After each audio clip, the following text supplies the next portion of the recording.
Very good morning to all my dear exam fighter family member.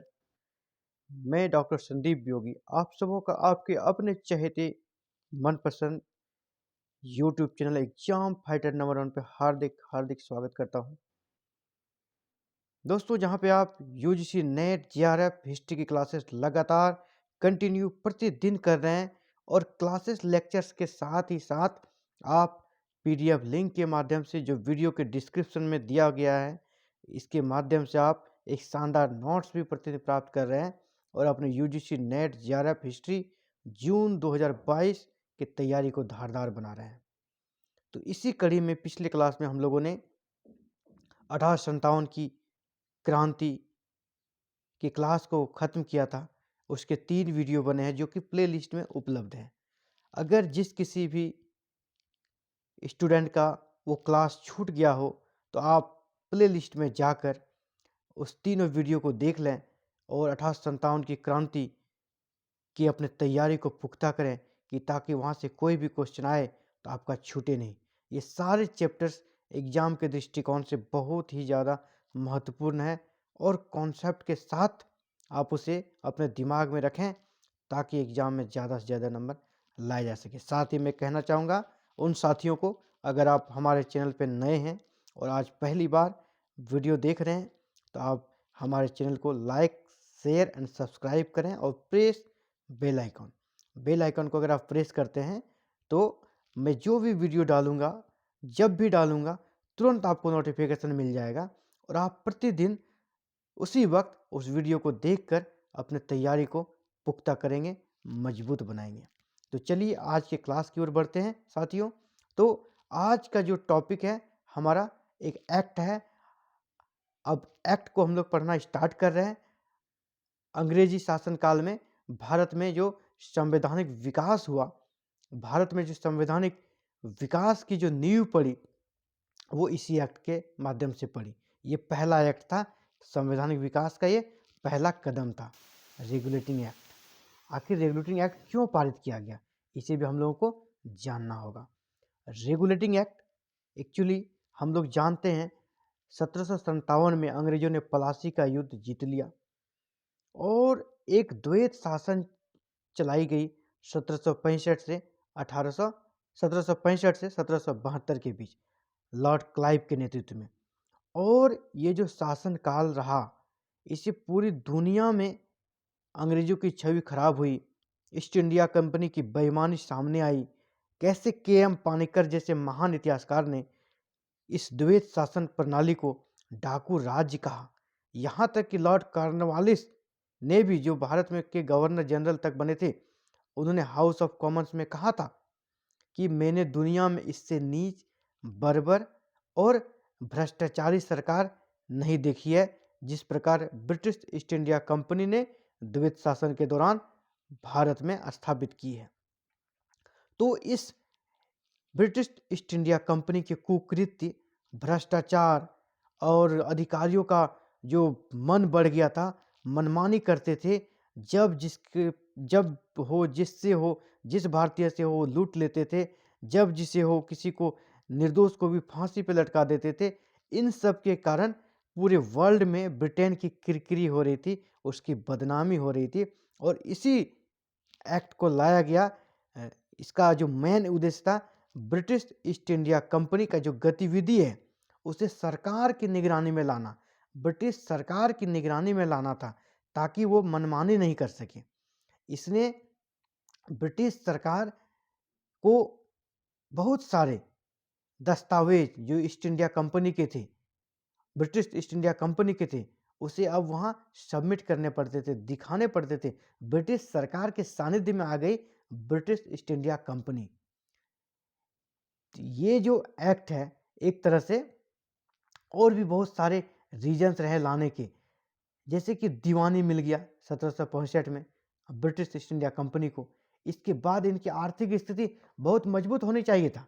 1765 में British east India company को बंगाल, बिहार और उड़ीसा की दीवानी मिल चुकी थी और इस दीवानी के मिल जाने के बाद अब इनके पास आर्थिक संसाधन मजबूत थे, लेकिन कंपनी के अधिकारियों ने, कर्मचारियों ने लूट खसोट और व्यक्तिगत व्यापार, निजी व्यापार द्वारा धन एकत्र करने की प्रवृत्ति अपने अंदर विकसित कर ली।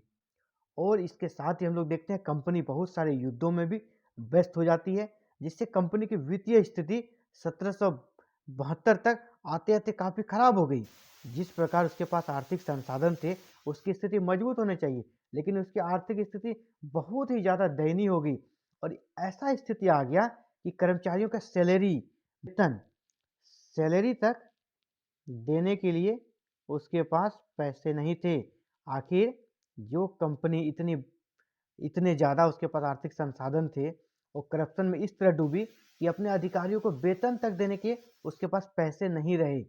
और इस स्थिति से लगा कि नहीं, ये कंपनी को अब कंट्रोल करना जरूरी है, और इसीलिए ब्रिटिश संसद से इन्होंने क्या किया, ये एक्ट पारित किया, रेगुलेटिंग एक्ट।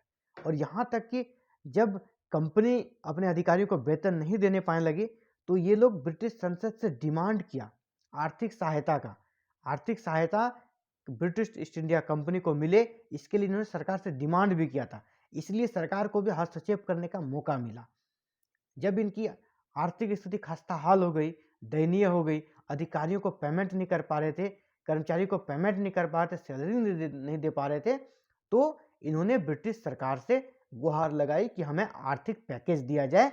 और इसी आर्थिक पैकेज के तहत कहा कि आर्थिक पैकेज तो हम देंगे, लेकिन साथ ही साथ आप पे कुछ पाबंदी भी लगाएंगे, क्योंकि आप लोगों का मन काफ़ी बढ़ गया है। इसी के तहत रेगुलेटिंग एक्ट पारित किया गया।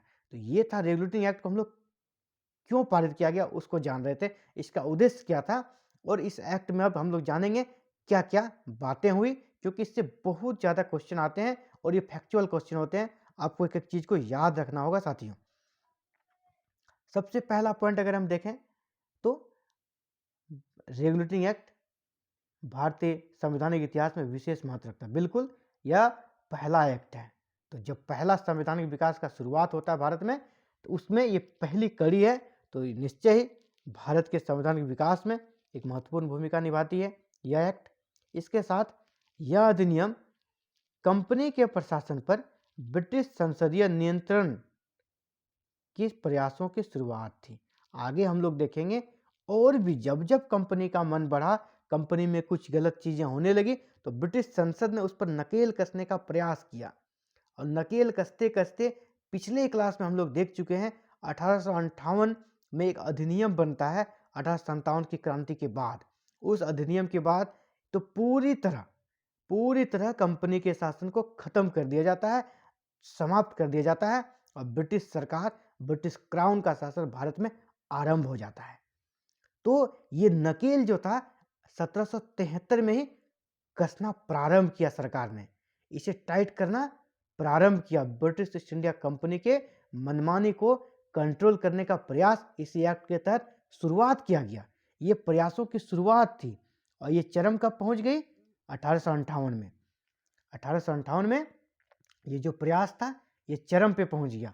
1858 का अधिनियम, जो कि पिछले क्लास में हम लोग डिस्कस कर चुके हैं, 1858 का अधिनियम, इसके तहत इस प्रयास को चरम बिंदु तक पहुंचा दिया गया, और कंपनी के शासन को ही खत्म कर दिया गया, और वहां पर ब्रिटिश सरकार का शासन भारत में आरंभ हो जाता है। तो इसकी नींव कब पड़ी, रेगुलेटिंग एक्ट के माध्यम से पहला कंट्रोल करने का प्रयास इसी एक्ट के तहत किया गया। अर्थात अब क्या हो गया, अर्थात इस एक्ट के माध्यम से जब सरकार का हस्तक्षेप आ गया, अर्थात अब कंपनी के शासनाधीन क्षेत्रों का शासन कंपनी के व्यापारियों का निजी मामला नहीं रहा। अब ये कंपनी का निजी मामला नहीं रहा, अब ये सरकार के कंट्रोल में आ गया, सरकार के अधीन आ गया। इसीलिए अब सरकार का हस्तक्षेप बढ़ गया। अब आपकी मनमानी नहीं चलेगी। सरकार की आंख, जिसको कहते हैं तीसरी आंख, इस कंपनी के हर एक गतिविधि पर रखना आरंभ हो गया। तो चलते हैं और अब देखते हैं इस एक्ट में, रेगुलेटिंग एक्ट 1773 में मुख्य प्रावधान क्या थे, इसके मुख्य प्रोविजंस क्या थे, इसको हम लोग देखेंगे। तो सबसे जो बड़ा इस एक्ट में किया गया, एक सुप्रीम कोर्ट की स्थापना की गई। सुप्रीम कोर्ट, उच्चतम न्यायालय, जो आज हमारा दिल्ली में है, लेकिन दिल्ली में पहले नहीं, पहले कलकत्ता में इसकी स्थापना हुई थी, इसी एक्ट के तहत 1774 में। यहाँ पे अब जितने भी बातें होंगे, हर चीज़ फैक्चुअल है, आप इसे अच्छे से याद रखेंगे। तो मुख्य प्रावधान में पहला, कलकत्ता में एक सुप्रीम कोर्ट की स्थापना हुई, उच्चतम न्यायालय की स्थापना हुई 1774 में, और यही से 1773 में एक्ट बना, लेकिन ये लागू 1774 में ही हुआ था। इसे भी याद रखेंगे। अगर क्वेश्चन आपसे ये पूछा है रेगुलेटिंग एक्ट लागू कब हुआ, तो 1774। अगर रेगुलेटिंग एक्ट बना कब, तो 1773। इससे आप लोग कन्फ्यूज नहीं होना है। लागू पूछे तो आंसर 1774 होगा। कलकत्ता में सुप्रीम कोर्ट कब बना, 1774 में। सुप्रीम कोर्ट कहाँ बना, कलकत्ता में। और इस कोर्ट में जो भी निर्णय दिए जाते थे, जो भी आदेश दिए जाते थे, जो जज होते थे, जो डिसीजन देते थे, वह भारतीय कानूनों के अनुसार नहीं देते थे, अंग्रेजी कानून के अनुसार डिसीजन देते थे। जबकि भारत में तो धर्म के आधार पर उस वक्त डिसीजन दिए जाते थे, तो इसका उन्होंने अनदेखा किया। वो अंग्रेजी कानून के आधार पर डिसीजन देते थे। और इस जो कोर्ट था, सुप्रीम कोर्ट, इसको दो तरह के अधिकार थे, प्राथमिक और अपील। यहाँ पर जो प्राथमिक अधिकार से तात्पर्य वैसे अधिकार हैं, इस प्राथमिक अधिकार से तात्पर्य वैसे अधिकार से हैं जो कि डायरेक्ट इस कोर्ट में दायर की जाती थी। अगर कोई ऐसा मामला हो जो सीधे कलकत्ता वाले सुप्रीम कोर्ट में जाके दायर किया जाए, इसे प्राथमिक मामला कहा जाता था।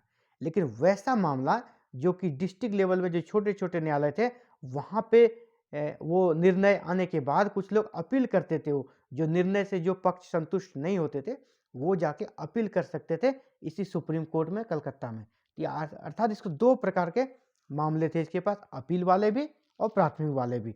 मीन्स डायरेक्ट भी यहाँ पे कोई जा सकता था, कोई पक्ष, और अपील के माध्यम से भी जा सकता था। इसे दोनों मामलों को सुनने का अधिकार था सुप्रीम कोर्ट कलकत्ता को। और डिसीजन लिए थे अंग्रेजी कानून से, इसे आप लोग याद रखेंगे। और जब पहली बार सुप्रीम कोर्ट कलकत्ता में बना, तो यहाँ पर टोटल नियुक्ति जो हुई वो 4 जजों की हुई। एक मुख्य न्यायाधीश चीफ जस्टिस और 3 अन्य न्यायाधीश थे। तो ये बार बार क्वेश्चन में पूछा जाता है, कलकत्ता उच्च न्यायालय सुप्रीम कोर्ट के प्रथम मुख्य न्यायाधीश कौन थे, तो सर एलिजा इम्पे। बिल्कुल, इससे आप लोग याद कर लेंगे, बहुत बार पूछा गया है। सर एलिजा इम्पे प्रथम मुख्य न्यायाधीश थे सुप्रीम कोर्ट के। इसके अलावा 3 जो सहायक न्यायाधीश थे, इसका नाम भी आपको याद रखना चाहिए, वो है चेम्बर। आप देख लीजिए, यहाँ पे तीनों का नाम है, इसे भी आप लोग याद रखेंगे, चेम्बर, लिमेस्टर और हाइड। ये थे अन्य न्यायाधीश और ये थे मुख्य न्यायाधीश। ये तीनों का नाम चेम्बर, यहाँ पे चोबर है, चेम्बर होना चाहिए, आप इसे चेम्बर पढ़ेंगे ऐसे, चेम्बर, इसका नाम है चेम्बर। चेम्बर, लिमेस्टर और हाइड, ये 3 अन्य न्यायाधीश थे। यहाँ से क्वेश्चन आते हैं, इससे आप लोग बाद में फिर जब क्लास आज एंड होगा तो हम लोग फिर डिस्कशन करेंगे क्या क्या क्वेश्चन बन सकता है, ऑब्जेक्टिव मोड में कितने टाइप के क्वेश्चन बन सकते हैं, प्रतिदिन डिस्कस करते हैं। आज भी डिस्कशन करेंगे। तो अभी हम लोग आगे बढ़ते हैं, क्लासेस को करते हैं। पहला provision supreme court, supreme court पहला प्रोविजन की तरफ बनाया गया। दूसरा क्या कहा गया, बंगाल का जो गवर्नर था, बंगाल का गवर्नर था, उसे अब गवर्नर जनरल का नाम दिया गया। पहले सिंपल गवर्नर कहा जाता था, अब उसे गवर्नर जनरल कहा जाने लगा। उस समय अंग्रेजों के अधीन 3 प्रेसिडेंसियां थी, जैसे कलकत्ता प्रेसिडेंसी, बम्बई प्रेसिडेंसी और मद्रास प्रेसिडेंसी। इसके तहत क्या किया गया, जो बंगाल प्रेसिडेंसी था उसे ज़्यादा ऑल करने का प्रयास किया गया, ज़्यादा ताकतवर बनाने का प्रयास किया गया, और बंगाल के गवर्नर को अब गवर्नर जनरल कहा जाने लगा।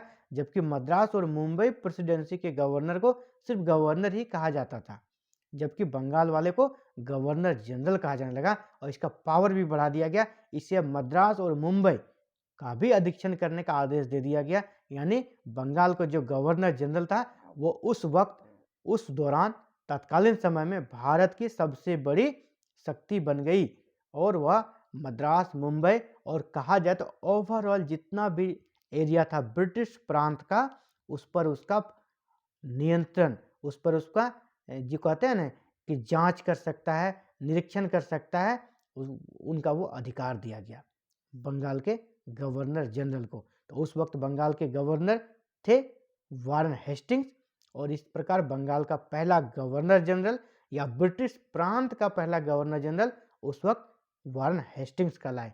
ये भी क्वेश्चन बहुत बार आया गया है। भारत का या ब्रिटिश प्रांत का पहला गवर्नर जनरल, बंगाल का पहला गवर्नर जनरल तो वारन हेस्टिंग्स थे। इसके ये हम लोग पहले बात कर चुके हैं। मद्रास तथा बम्बई प्रेसिडेंसी का प्रशासन भी बंगाल के गवर्नर जनरल के अधीन कर दिया गया। गवर्नर जनरल जो बन गया वो पूरे ब्रिटिश प्रांत को देखने लगे, लेकिन बंगाल के अलावे मद्रास और बम्बई में भी गवर्नर हुआ करते थे, लेकिन उनका पावर इनके तुलना में कम था। ये था प्रोविजन। इसके बाद बंगाल का जो प्रशासन था उसको चलाने के लिए एक प्रशासन मंडल बनाया गया। एक प्रशासन मंडल बनाया गया। उस प्रशासन मंडल में कौन कौन होते थे? गवर्नर जनरल होते थे और 4 सदस्य होते थे। इससे भी क्वेश्चन आते हैं। तो जैसा कि हम लोग जान ही रहे हैं, गवर्नर जनरल वारन हेस्टिंग्स थे और 4 सदस्य कौन थे, इससे आप लोग याद रखेंगे। फिलिप फ्रांसिस, क्लेवरिंग, मॉनसन और बॉरवेल। बंगाल का जो प्रशासन चलेगा इसके लिए एक प्रशासन मंडल बनाया गया और प्रशासन मंडल में कौन कौन होते थे? गवर्नर जनरल तथा 4 सदस्य। तो 4 सदस्य कौन कौन हो गए? फिलिप फ्रांसिस, क्लेवरिंग, मॉनसन और बॉरवेल। ये 4 सदस्य थे। और इसे क्या होता था, ये जो मेंबर जो होते थे प्रशासन मंडल क्या, इसे कोर्ट ऑफ डायरेक्टर्स के सिफारिश पर ब्रिटिश सम्राट जो होते थे वही इसे हटा सकते थे। बेसिकली इसका कार्यकाल जो होता था 5 साल होता था। इनका कार्यकाल होता था 5 साल, 5 ईयर इनका कार्यकाल होता था। लेकिन इसको अगर 5 साल के पहले हटाने का नौबत आ जाए तो कौन हटा सकते थे? कोर्ट ऑफ डायरेक्टर्स, जो कि कंपनी के कोर्ट ऑफ डायरेक्टर्स लंदन में थे, उसके सिफारिश पर ब्रिटिश सम्राट हटा सकते थे। 5 साल के पहले भी हटा सकते थे। प्रशासन मंडल के चुनाव 5 साल के लिए होता था। ये सारे जो बनते थे ये 5 साल के लिए बनते थे। लेकिन अगर इसका कार्य अच्छा नहीं रहा, इसके पहले भी हटाना हो तो कौन हटाएगा? कोर्ट ऑफ डायरेक्टर्स के सिफारिश पर ब्रिटिश सम्राट के द्वारा। अब देखिए आगे इसमें क्या प्रोविजन किया। प्रशासन मंडल में जो निर्णय होगा, यहाँ प्रशासन होगा, प्रशासन मंडल में निर्णय बहुमत से लिए जाते थे। बहुमत से लिए जाते थे। मत बराबर रहने की स्थिति में अध्यक्ष अपना मत दे सकता था। यहाँ पे ऐसा नहीं था जो गवर्नर जनरल था वही सब कुछ करेंगे। बड़ा पद तो था लेकिन गवर्नर जनरल जो चाहे वो कर सके, ऐसा नहीं था। ये जो 4 लोग थे ये बहुमत से निर्णय देते थे। अर्थात अगर 3 लोग एक साथ हो जाए तो फिर वारन हेस्टिंग्स या गवर्नर जनरल कोई भी निर्णय लेने में असमर्थ हो जाएगा, क्योंकि 4 में से 3 इनके पास है तो बहुमत यहाँ हो गया, यहाँ मेजोरिटी हो गया इसके पास, तो ये जो चाहेगा वही डिसीजन लेगा।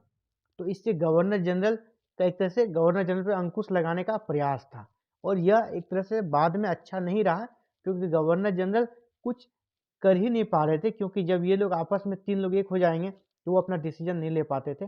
इसलिए इस एक्ट के बाद और एक एक्ट पारित किया गया जिससे हम लोग आगे डिस्कस करेंगे, इसी कमी को दूर करने के लिए। इससे काम में व्यवधान उत्पन्न हुआ। बहुमत अगर गवर्नर जनरल के पास नहीं रहता था तो अपने मन से काम भी नहीं कर पाते थे, इससे काम करने में उसे काफी परेशानी हुई। चलिए, कंपनी के प्रत्येक सैनिक तथा असैनिक पदाधिकारी को किसी भी व्यक्ति से उपहार, दान या पारितोषिक लेने से प्रतिबंधित कर दिया गया। पहले क्या होता था, जैसे कि बंगाल को जीता तो क्लाइव ने 24 परगना की जमींदारी प्राप्त की मिर्जाफर से, बहुत तरह के गिफ्ट भी प्राप्त किए। इसी तरह भारतीय कर्म जो होते थे ब्रिटिश ईस्ट इंडिया के कंपनी, वो भारतीयों से बहुत तरह से घूस लेते थे, जिसको कहते हैं घूस को अलग रूप देते थे कि हमको गिफ्ट मिला, यहाँ का जमीन गिफ्ट मिल गया, ये चीज़ गिफ्ट मिला, इतना पैसा गिफ्ट मिला, इतना सोना गिफ्ट मिला।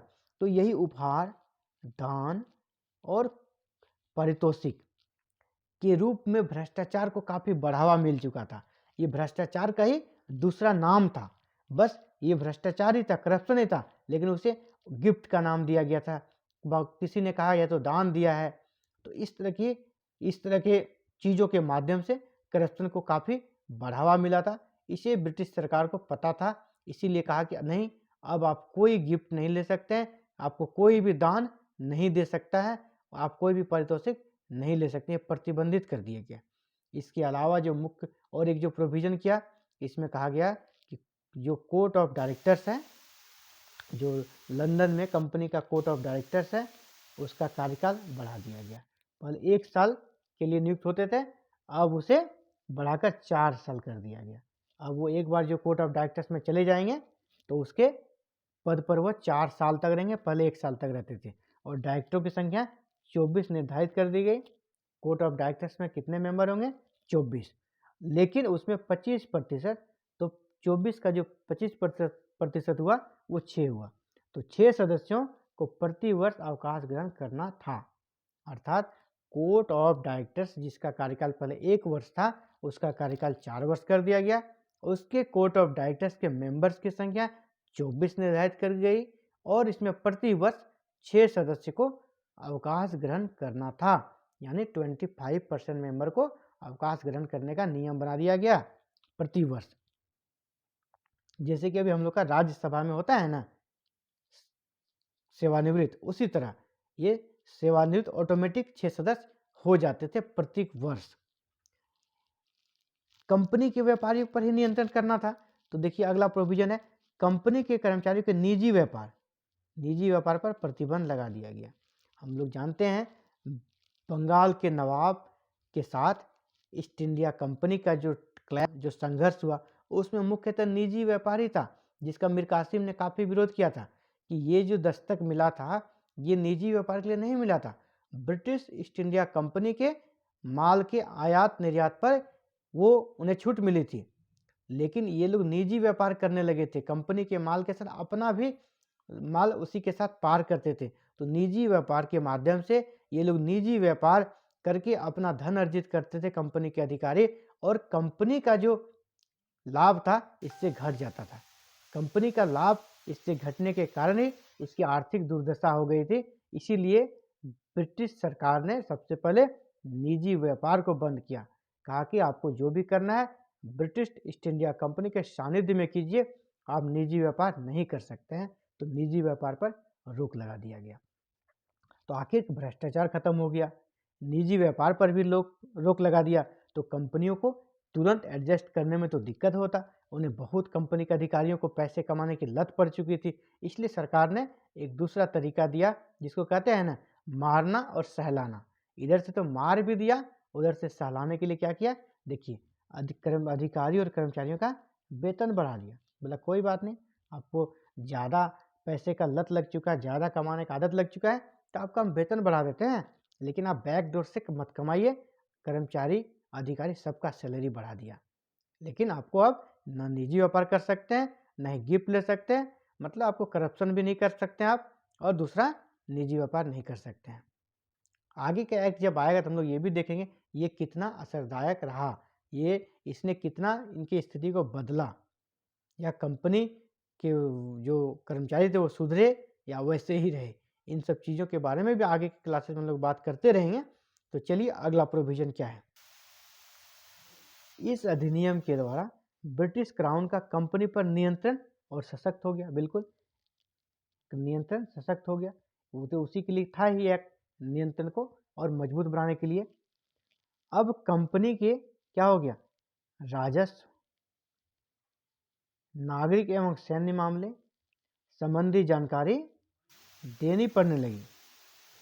अब कंपनी को भारत में कितना राजस्व मिल रहा है, नागरिक और सैन्य मामला क्या क्या स्थिति है उसकी, इसकी सूचना ब्रिटिश क्राउन के साथ साझा करना अनिवार्य कर दिया गया। मतलब आप पहले था क्या ये लोग अपने मन से करते थे, लेकिन अब नहीं, अब इसे ब्रिटिश सरकार को ब्रिटिश क्राउन के साथ निर्णय साझा करना अनिवार्य कर दिया गया। तो इस तरह से नकेल कसने का ये आरंभिक सबसे पहला प्रयास था। Regulating act British east India company पर नियंत्रण स्थापित करने का एक बहुत ही अच्छा सार्थक प्रयास किया गया। लेकिन हर एक्ट में कुछ ना कुछ कमियां रहती है। इस एक्ट में भी बहुत सारी कमियां थी। इसी कमियों को दूर करने के लिए ब्रिटिश की संसद ने पुनः एक अधिनियम बनाया जिसे 1781 का संशोधनात्मक अधिनियम कहा जाता है। इसी एक्ट के रेगुलेटिंग एक्ट के कमी को दूर करने के लिए इसमें जैसे कि बहुमत वाला जो मैटर था जिसके कारण गवर्नर जनरल अच्छे से काम नहीं कर पा रहे थे। इसमें और एक प्रोविज़न था कि गवर्नर जनरल कोई अगर डिसीजन लेते हैं तो उसे सुप्रीम कोर्ट से जाके अप्रूवल करना पड़ता था, तभी वो लागू होता था। इनके चलते काम में व्यवधान उत्पन्न होता था, काम में विलंब होता था। इन्हीं को दूर करने के लिए 1781 का संशोधनात्मक अधिनियम पारित किया गया, इसको संशोधन करने के लिए। तो अब हम लोग डिस्कस करते हैं कि क्या कैसे क्वेश्चन बन सकते हैं। तो देख रहे हैं यहाँ पे नेक्स्ट क्लास हम लोग पिट्स इंडिया एक्ट पढ़ेंगे अगले क्लास में। पिट्स इंडिया एक्ट 1784 में बना था, उसको उसके बारे में, फिर उसको क्यों लाया, उसका मेन प्रोविजन क्या था, इन सब चीज़ों के बारे में पढ़ेंगे। अभी सबसे पहले हम लोग फटाफट डिस्कशन कर लेते हैं इस चैप्टर से कितने तरह के ऑब्जेक्टिव क्वेश्चन बन सकते हैं। अगर आपके पास पेन और कॉपी है तो आप इसे नोट डाउन भी कर लेंगे। जितना डिस्कशन कर लेंगे अभी हम लोग, इससे बाहर क्वेश्चन नहीं आएगा। तो सबसे पहला क्वेश्चन हेडिंग से ही बनेगा, रेगुलेटिंग एक्ट कब बना? 1773। लागू कब हुआ? रेगुलेटिंग एक्ट 1774 में लागू हुआ, बना 1773 में, लागू 1774 में हुआ। ठीक है। दूसरा पूछेगा, भारत के संवैधानिक इतिहास में पहला अधिनियम कौन है? 4 गो अधिनियम दे देगा, तो regulating act. British east India company पर नियंत्रण स्थापित करने का पहला प्रयास ब्रिटिश संसद के द्वारा किस एक्ट के माध्यम से किया गया? तो रेगुलेटिंग एक्ट। किस एक्ट के तहत यह प्रावधान हो गया कि अब ब्रिटिश ईस्ट इंडिया कंपनी का शासन कंपनी के व्यापारियों का निजी मामला नहीं रहा? तो इसका भी आंसर रेगुलेटिंग एक्ट होगा। इसके बाद पूछा जा सकता है, सुप्रीम कोर्ट की स्थापना सर्वप्रथम कहाँ हुई? कलकत्ता में हुई। सुप्रीम कोर्ट की स्थापना कब हुई? 1774 में हुई। सुप्रीम कोर्ट कलकत्ता की स्थापना किस एक्ट के तहत हुई? तो रेगुलेटिंग एक्ट 1773 के तहत हुई। सुप्रीम कोर्ट में जो निर्णय लिए जाते थे कलकत्ता में, तो उसमें निर्णय किस कानून के अनुसार लिए जाते थे? हिंदू कानून, मुस्लिम कानून, अंग्रेजी कानून। तो आपका आंसर अंग्रेजी कानून होगा। इसको कितने प्रकार के अधिकार प्राप्त थे? 2 प्रकार के, प्राथमिक एवं अपीलीय अधिकार। सुप्रीम कोर्ट के पहले चीफ जस्टिस कौन बने? सुप्रीम कोर्ट के पहले चीफ जस्टिस कौन बने? तो सर एलिजा। सुप्रीम कोर्ट के प्रथम जस्टिस कौन बने? Sir Elijah Impey. Supreme court में कुल कितने न्यायाधीश नियुक्त हुए थे? तो टोटल 4 हुए थे। 3 + 1 4। पूछा जा सकता है, निम्नलिखित में से कौन से व्यक्ति सुप्रीम कोर्ट में नियुक्त होने वाले अन्य न्यायाधीशों में नहीं थे? तो चेम्बर, लिमेस्टर और हाइट को आपको याद रखना है। चौथा जो ऑप्शन होगा उसे आप लोग आउट कर लेंगे, वही राइट आंसर होगा। किस अधिनियम के तहत बंगाल के गवर्नर को बंगाल का गवर्नर जनरल कहा जाने लगा? तो रेगुलेटिंग एक्ट। किस अधिनियम के तहत बम्बई और मद्रास प्रेसिडेंसी का शासन भी बंगाल के गवर्नर जनरल के अधीन कर दिया गया? तो रेगुलेटिंग एक्ट 1773। अगला है क्वेश्चन जो बन सकता है, बंगाल का क्वेश्चन ऐसा आएगा, रेगुलेटिंग एक्ट 1773 के तहत प्रशासन मंडल जो बंगाल में बनाया गया उसमें कुल कितने मेंबर थे? तो टोटल 5, जिसमें एक गवर्नर जनरल और 4 सदस्य थे। गवर्नर जनरल कौन थे? Warren Hasting. और 4 सदस्य कौन थे? Philip Francis. तो ये इससे भी डायरेक्ट क्वेश्चन बन सकता है इन सदस्यों से, तो इससे आप लोग याद रखेंगे चारों सदस्यों का नाम। अगला, प्रशासन मंडल के सदस्यों का चुनाव रेगुलेटिंग एक्ट के तहत कितने साल के लिए होता था? तो कितने साल के लिए होता था? 5 साल के लिए। 5 साल के लिए। प्रशासन मंडल के सदस्यों को कौन हटा सकता था 5 साल के पहले? तो कोर्ट ऑफ डायरेक्टर्स के सिफारिश पर ब्रिटिश सम्राट। प्रशासन मंडल में निर्णय किस प्रकार लिए जाते थे? तो बहुमत से। किस अधिनियम के तहत पूछा जाएगा आपसे, कंपनी के अधिकारियों को उपहार, दान या पारितोषिक लेने से प्रतिबंधित कर दिया? तो रेगुलेटिंग एक्ट। के तहत उपहार, दान या पारितोषिक लेने से प्रतिबंधित किस एक्ट के तहत किया गया? तो रेगुलेटिंग एक्ट 1773। रेगुलेटिंग एक्ट के तहत कोर्ट ऑफ डायरेक्टर्स का कार्यकाल कितना कर दिया गया? 4 साल। पहले कितना था? 1 साल। कोर्ट ऑफ डायरेक्टर्स के सदस्यों की संख्या कितनी कर दी गई? 24। कोर्ट ऑफ डायरेक्टर्स के कितने सदस्यों को प्रतिवर्ष सेवानिवृत्त हो जाना था? तो 6 सदस्यों का। कितना प्रतिशत? 25%। तो यहाँ पे 4-5 क्वेश्चन इसी 2 लाइन से आपका मिल गया। किस एक्ट के तहत कर्मचारियों के निजी व्यापार को प्रतिबंधित कर दिया गया? तो उसका आंसर भी रेगुलेटिंग एक्ट होगा। किस एक्ट के तहत कर्मचारियों को और अधिकारियों के वेतन बढ़ा दिए गए? तो रेगुलेटिंग एक्ट। किस अधिनियम के तहत ब्रिटिश क्राउन का कंपनी पर नियंत्रण स्थापित करने का प्रयास किया गया? पहला प्रयास किया गया? तो रेगुलेटिंग एक्ट। किस एक्ट के तहत यह प्रावधान किया गया कि अब कंपनी को राजस्व और नागरिक तथा सैन्य मामले से संबंधित जानकारी ब्रिटिश क्राउन के साथ साझा करनी होगी? किस एक्ट के तहत? तो रेगुलेटिंग एक्ट। इसके साथ ही एक लास्ट क्वेश्चन ये भी बनेगा, रेगुलेटिंग एक्ट के कमी को दूर करने के लिए संशोधात्मक अधिनियम कब बना? 1781 में। तो ये थे आज का जो क्लास हुआ रेगुलेटिंग एक्ट 1773। इसमें क्या क्या ऑब्जेक्टिव क्वेश्चन बन सकते हैं इसका हम लोग डिस्कस कर रहे थे। जो अगला क्लास होगा कल, वो पिट्स इंडिया एक्ट के बारे में पढ़ेंगे और पिट्स इंडिया एक्ट के बारे में भी हम लोग ऐसे ही अच्छे से डिस्कस करेंगे। कोई भी क्वेश्चन आपसे नहीं छूटेगा। तो इसी के साथ ही मैं आप लोगों को कहना चाहूँगा, अगर आप बिल्कुल आप हमारे चैनल पर नए हैं और आप एक UGC नेट JRF हिस्ट्री की क्लासेस करना चाहते हैं और हिस्ट्री पर बहुत अच्छी पकड़ बनाना चाहते हैं, तो हमारे चैनल को सब्सक्राइब करें, लाइक करें, शेयर करें और बेल आइकन को प्रेस करें ताकि हर दिन आपको वीडियो का नोटिफिकेशन मिल सके और प्रतिदिन तैयारी आप अपना कर सकें। इसी के साथ मैं आप लोगों से विदा लेता हूं। आप देख रहे थे exam fighter number 1। Have a nice day मेरे साथियों।